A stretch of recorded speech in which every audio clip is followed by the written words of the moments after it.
बजाय इनकी शिकायत का अजाला इनकी दहलीज पर किया जाता है। इस सिलसिले में आपकी दहलीज पर पूरी एडमिनिस्ट्रेशन यहाँ पहुंच चुकी है।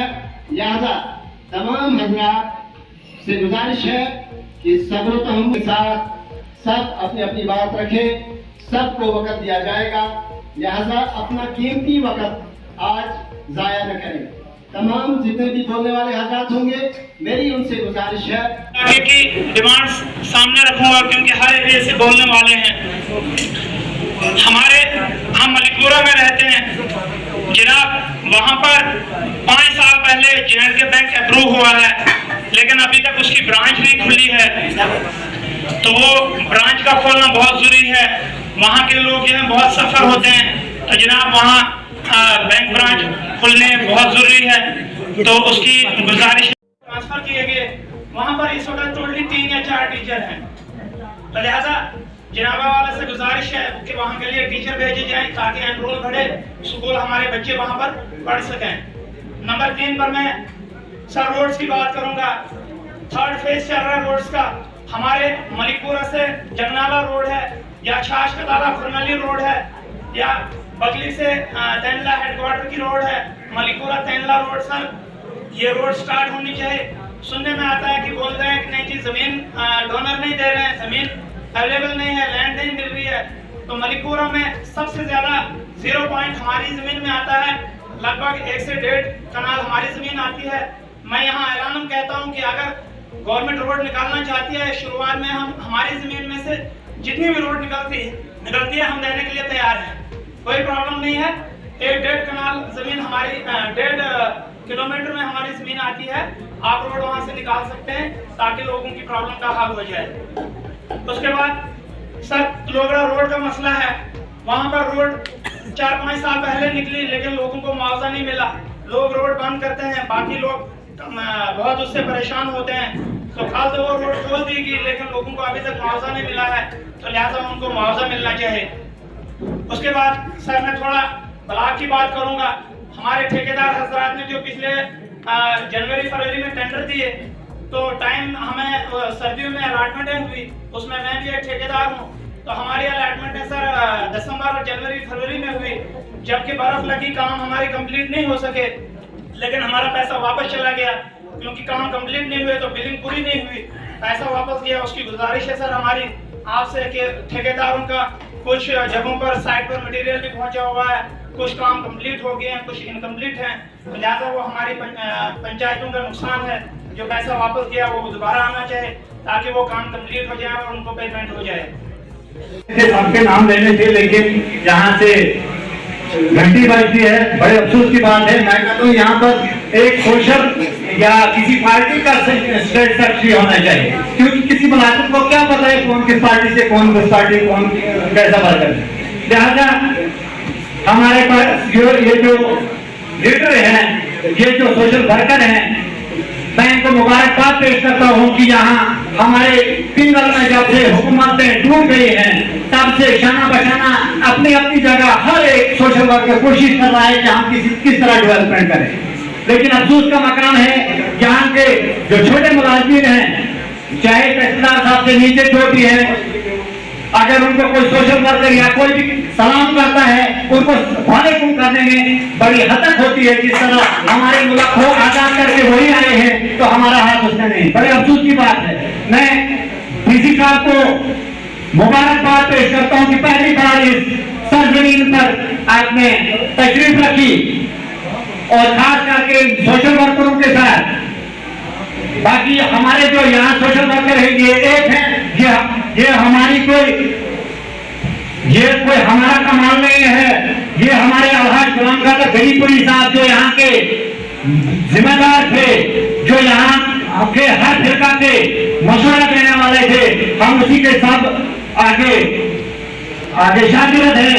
तो यहाँ पर जो भी बात होती है उन्हीं की वजह से मैं ये अर्ज करना चाहता हूँ, यहाँ पर जो भी कोई भी मसला होता है तो भाई ये इलाका है, यहाँ पर कोई भी फिरका परस्ती की बात नहीं होती। जो भी प्रोटेस्ट चाहे हिंदुस्तान में कहीं भी हो जाए तो यहाँ पर अमन का पैगाम होता है, वो हमारे हाजी साहब का पैगाम है यहाँ पर। और आगे हमारे बुरहान उल हक साहब हैं जो आगे भी हमें यही तलकीन करते हैं कि इलाके में अमन अमान थे। लेकिन इसका मतलब नहीं कि हम कुछ जानते नहीं है। लेकिन मैं डीसी साहब से यही अर्ज क्यों यहाँ बार बार घंटी पर डीसी साहब से अर्ज करता हूँ कि ये पिछड़ा हुआ इलाका है, यहाँ पर आपको खुद नजर रखनी होगी। बस इन्हीं अल्फाज के साथ में शुक्रिया अदा करता हूँ। एक बात याद आई, हमारे यहाँ इलाका के गाँव है जनाब, उसका नाम पुलई है।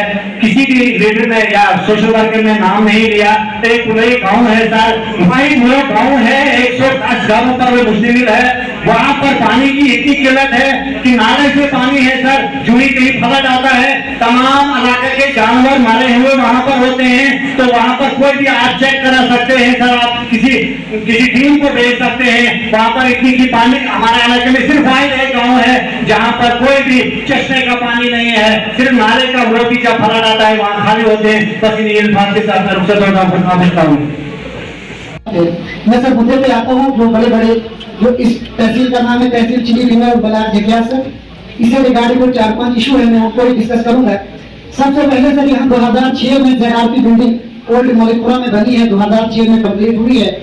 जेडीओ ऑफिस भिंडिया से प्राइवेट बिल्डिंग में है, 10-20 हजार मंथली वहाँ पे रेंट दे रहे हैं।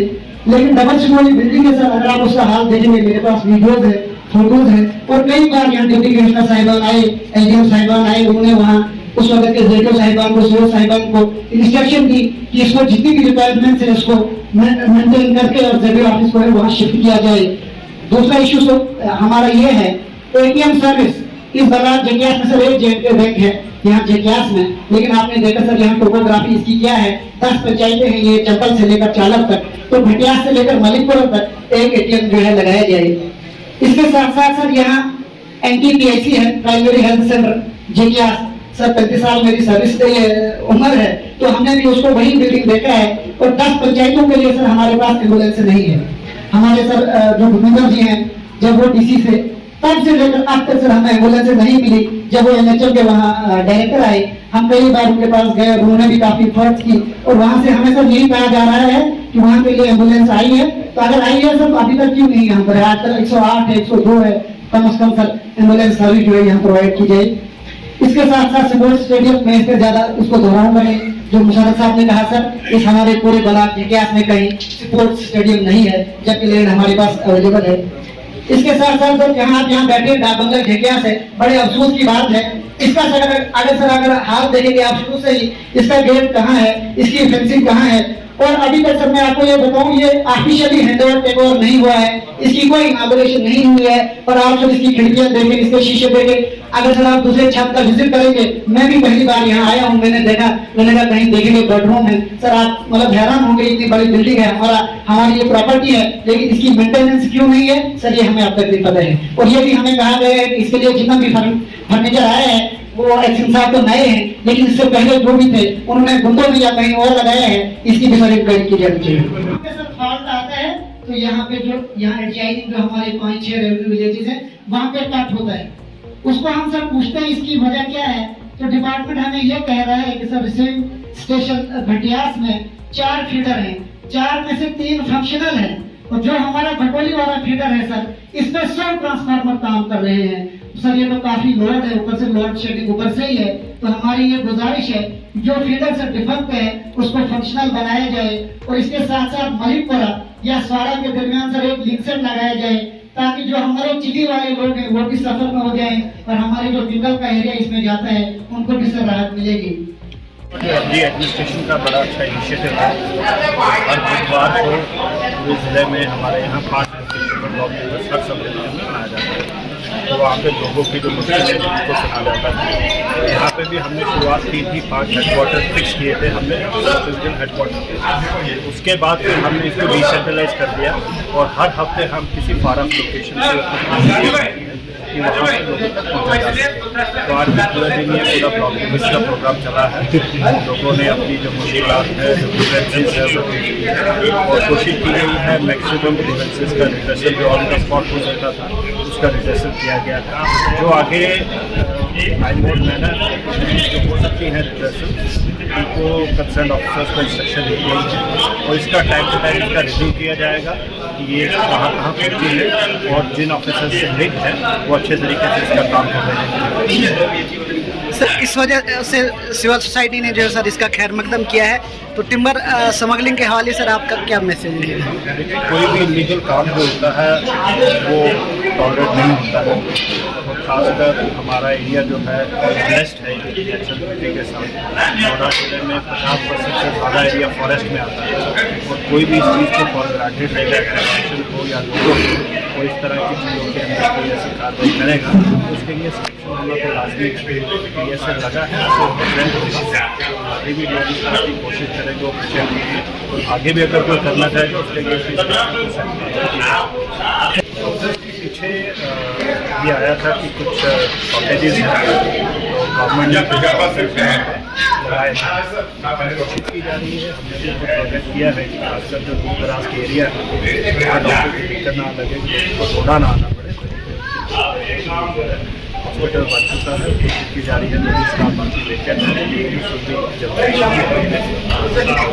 इस पर भुवनेश्वर दूसरा बड़ा काफ़ी चक्कर लग गए हैं। ये 7वां 8वां या 10वां से क्या वहाँ पे जो भी है उनका हम किया करेंगे ताकि जो ग्रीवेंसेस हैं उनका टाइम बोर्ड मैनर में हल किया जा सके और जैसे कभी मौका मिलेगा तो